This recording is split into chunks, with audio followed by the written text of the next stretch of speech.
کہ حضرت سلیمان علیہ السلام کے زمانہ میں 2 عورتیں ساتھ سفر کر رہی تھیں اور دونوں کے ساتھ ان کے شیرخوار بچے بھی تھے۔ راہ میں ایک عورت کے بچہ کو بھیڑیا اٹھا کر لے گیا اور جو باقی بچہ رہا دونوں اس کے لیے آپس میں جھگڑا کرنے لگیں۔ دونوں کا دعویٰ تھا کہ یہ بچہ میرا ہے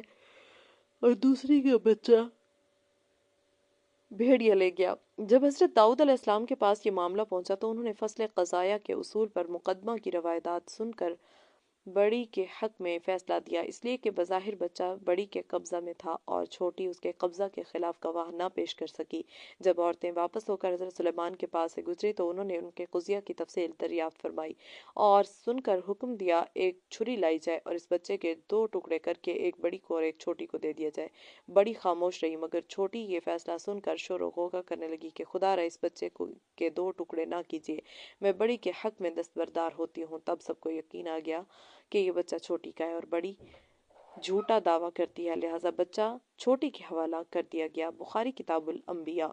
نبی اکرم صلی اللہ علیہ وسلم نے جس طرح یہ واقعہ حضرت سلیمان کی دانش و عقل کی برتری کے سلسلہ میں ارشاد فرمایا، اسی طرح حضرت سلیمان اور ان کی ازواج مطہرات کا واقعہ اس لیے سنایا کہ امت کو یہ موعظت حاصل ہو کہ اپنے کاموں میں اگر خیر و برکت چاہتے ہیں تو ارادہ عزم کے اظہار کے وقت انشاءاللہ کہنا چاہیے۔ نیز شاید یہ بھی مقصد ہو کہ وہ وہب بن منبع جب یہ قصہ سنایا کرتے تھے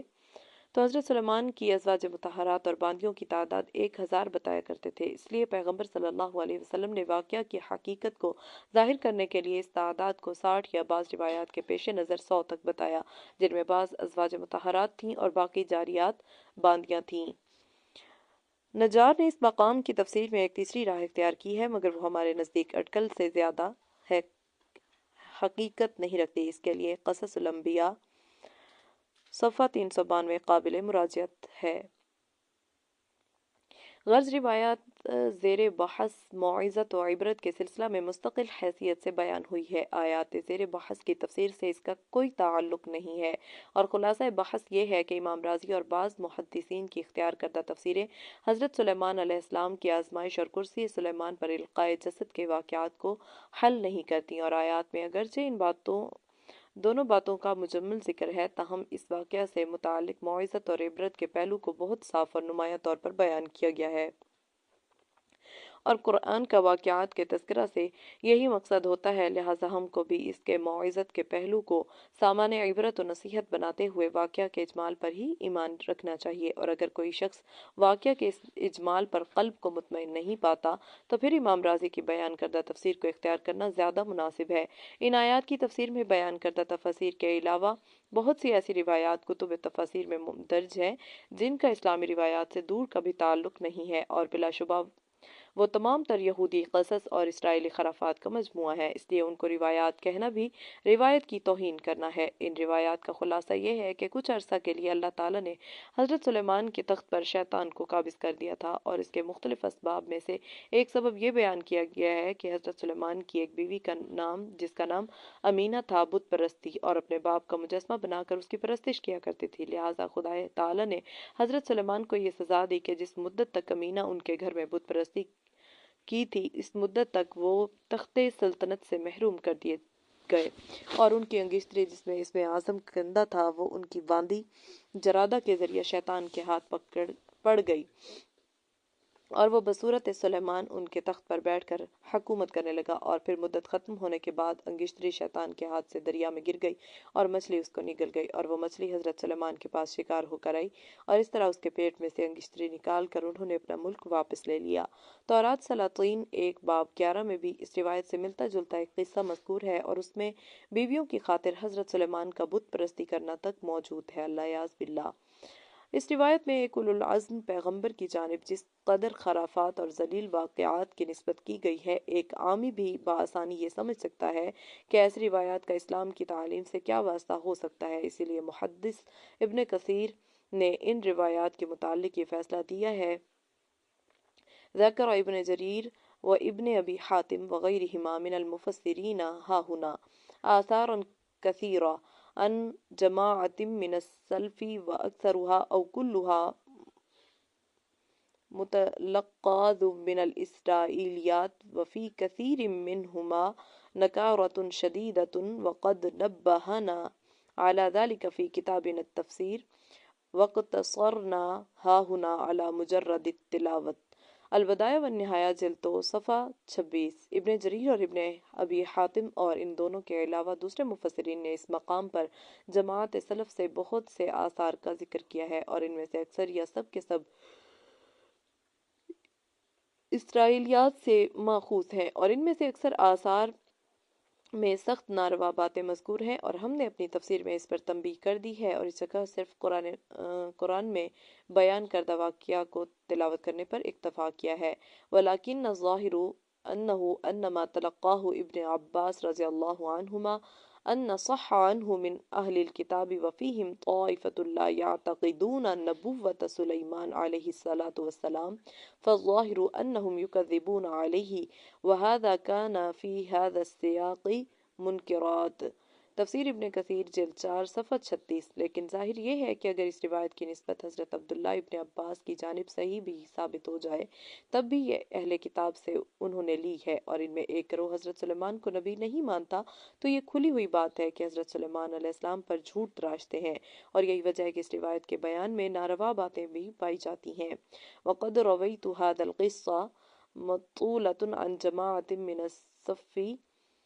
رضی اللہ عنہم كسعید بن مسیب وزید بن اسلم وجماعت آخرین وكلها مطلقات من قصص اہل الكتاب، ایضاً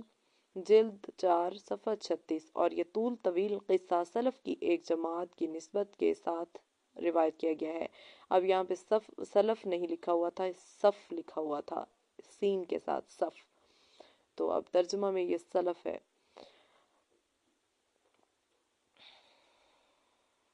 مثلا سعید بن مسیب اور زید بن اسلم اور ان کے علاوہ ایک جماعت سے منقول ہے، اور یہ پورا قصہ از اول تا آخر اہل کتاب کی کہانیوں سے لیا گیا ہے۔ ابن کثیر کے علاوہ امام رازی نے اپنی تفسیر میں، ابن حزم نے الفصل میں، قاضی عیاض نے شفا میں، شیخ بدر الدین عینی نے شرح بخاری میں، ابن حبان نے اپنی تفسیر میں، اور دوسرے جلیل القدر محققین، محدثین اور مفسرین نے اس قصہ سے متعلق روایات کو خرافات اور اہل کتاب کی حضریات ظاہر کر کے اسلامی روایات کے دامن کو اس نجاست سے پاک کیا ہے۔ لشکر سلیمان اور وادی نملہ۔ گزشتہ صفحات میں منطق الطیر کی بحث میں یہ مسئلہ واضح ہو چکا ہے کہ حضرت سلیمان علیہ السلام کو اللہ تعالیٰ نے حیوانات کی بولیاں سمجھنے کا علم عطا فرمایا تھا، چنانچہ اسی سلسلہ کا ایک واقعہ قرآن عزیز میں وادی نملہ چونٹیوں کی بستی سے متعلق اس طرح مذکور ہے۔ ایک مرتبہ حضرت سلیمان جن و انس اور حیوانات کے عظیم الشان لشکر کے جلب میں کسی جگہ تشریف لے جا رہے تھے۔ لشکر کی کثرت کے باوجود کسی طبقہ کے افراد کی بھی یہ مجال نہ تھی کہ وہ اپنے درجہ اور رتبہ کے خلاف آگے پیچھے ہونے کی بے ترتیبی کا مرتکب ہو سکے۔ سب فرمانبردار لشکروں کی طرح حضرت سلیمان کی ہیبت سے اپنے اپنے قرینہ سے فوج در فوج چل رہے تھے کہ لشکر چلتے چلتے ایک ایسی وادی میں پہنچا جہاں چونٹیاں بے شمار تھیں اور پوری وادی ان کا مسکن بنی ہوئی تھی۔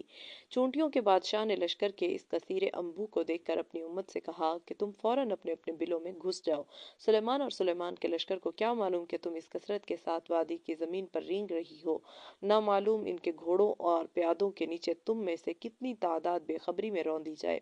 حضرت سلیمان نے چونٹیوں کے بادشاہ کی یہ باتیں سنی تو ان کو ہنسی آ گئی اور اس کے عاقلانہ حکم کی داد دینے لگے۔ اب اس واقعہ کو خود قرآن عزیز سے سنیے۔ وَلَقَدْ آتَيْنَا دَاوُودَ وَسُلَيْمَانَ عِلْمًا وَقَالَ الْحَمْدُ لِلَّهِ الَّذِي فَضَّلَنَا عَلَى كَثِيرٍ مِّنْ عِبَادِهِ الْمُؤْمِنِينَ وَوَرِثَ سُلَيْمَانُ دَاوُودَ وَقَالَ يَا أَيُّهَا النَّاسُ عُلِّمْنَا مَنطِقَ الطَّيْرِ وَأُوتِينَا مِنْ كُلِّ شَيْءٍ إِنَّ